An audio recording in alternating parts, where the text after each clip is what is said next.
It feels almost like society right now is in this point where they're seeking things that may or may not be true to identify suffering in themselves.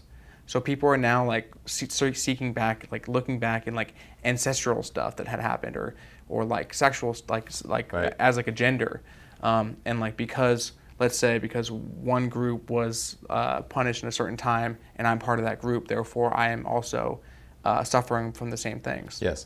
How do you feel? But like, do you feel like that's constructive or?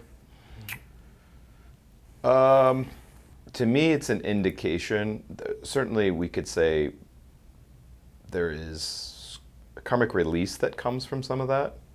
But what we're really seeing is we're in the middle of a frickin' existential crisis where nihilism is on the rise in a big way because people don't know, they don't have a great crisis. They don't have something to believe in. They don't, like, right now we're pretty postmodern in most of the Western world, right? Where we're not very God-fearing, or we don't have this idea of this God orientation right now. And it's creating meaninglessness. And when people feel meaninglessness, they will create meaning out of crazy shit. But the best questions you can ask yourself is to sit in front of the mirror, look yourself in the eyes, and just keep asking yourself, who am I? Who am I? Until it answers back. And I have seen grown men cry.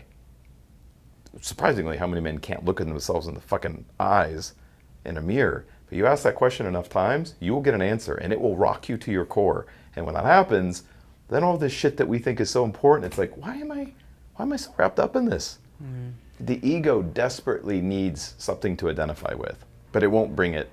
Like, it's like we see this, like, people doing drastic things to their body and bringing up history to try to bring recompense or to get in alignment, and then you follow their life and you're like, weird, your mental health issues haven't gone away. You're no happier. There's no more joy. So clearly that wasn't the fucking answer. But you almost have to let people go through that versus try to argue. If somebody's not listening, don't argue with them. It's like, fine, go to as far into that hole as you can and report back what you've learned. Now it turns out it wasn't the answer. Oh, weird. And what happens is you can distract yourself with all of this outer shit, and then when the dust settles, it's like, okay, it's all good now, right? Like, oh no, I still have a massive hole in my fucking heart.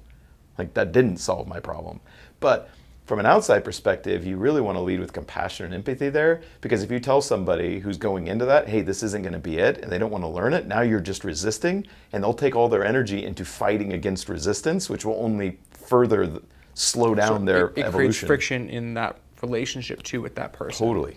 They've already decided. They're already doing it. So it's like, if somebody asks my opinion, I'm willing to share it. Otherwise, I'm just going to support them in their journey. Is every human signed up for a lesson, and it's their journey to learn. So I'm like, okay. It's like if your spouse, your partner, puts on a dress ready to go out, and she says, "Hey, how does this look?" Right? And like the dress is already on, the makeup's done. Like, baby, the dress looks amazing. This is a tricky one. Yeah, you pick your battles. Right. Yeah. You know what I identify as? You should roll. You know what I identify as? A winner. Let's roll. Yes, I love it. All right, 6. 1, 2, Pennsylvania. 5, 6. Hey, thanks for checking out this short clip from the full podcast I did. If you want to see another clip, go ahead and click the link right here. Or if you want to see the full podcast, you can click the link right here and check it out.